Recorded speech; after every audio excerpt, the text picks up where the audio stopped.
So Roberto has a surprise for you. Okay, Roberto, tell it to them. Tell them. What we have here is some money to go in wallets that are gifts. And this is so everybody's happy with their gifts. They'll have US dollars. Oh my God. So, kagaya ng pinangako namin sa inyo mga langga, no? We promised you na yung mga wallets ay lalagyan namin ng souvenir, mga dollars. Kasi sabi nila, pag nagbigay ka ng pera, make sure na lagyan mo ng, pag nagbigay ka ng wallet, make sure na lagyan mo ng pera. Diba? And this is what we were gonna do. Lalagyan namin siya ng tig $1. So, bawat wallet, lalagyan ko ng tig $2. Para hindi lang isa, kundi dalawa ang matatanggap nyo. Diba? So, ang dami niyan, oh. So, 300 lang yung pinapalitan ko para kahit paano, you can experience yung pera ng dollar. Diba? So, ganyan naman kami dito ni Roberto, no? We're giving everything para to make you happy. So, I will bring one in Davao. I'll bring one in, Southern Leyte. Kasi Oslob, Cebu, I will bring some.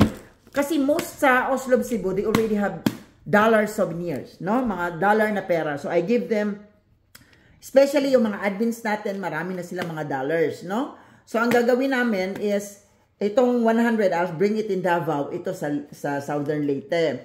And then sa Cavite at saka Oslob, Cebu, hati na lang sila sa isa, no? Kasi sa Cavite, marami na rin. Every time na nagpapa-outing ako or mayroon kaming meet and greet, we shared it to our friends in Cavite, right? Remember when we have the meet and greet outing, every time na magpapa-outing kami, so nagdadala talaga ako ng dollars para ipamigay sa mga nandoon na mga followers namin. Kaya, di ba?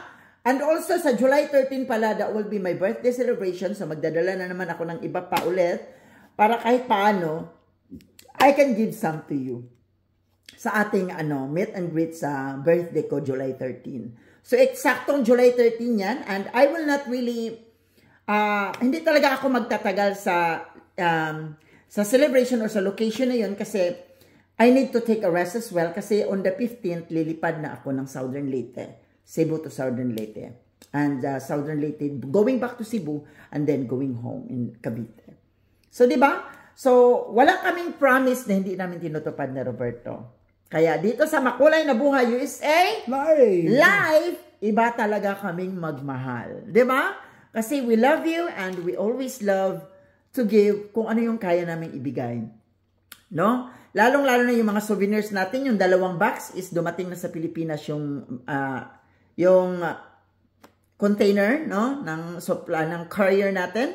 So, i-deliver yun one of these days. So, total of 5. And then yung last namin pinadala, i-deliver naman yan month of July. So for sure, I'm still there in the Philippines during that time that it will be delivered. No?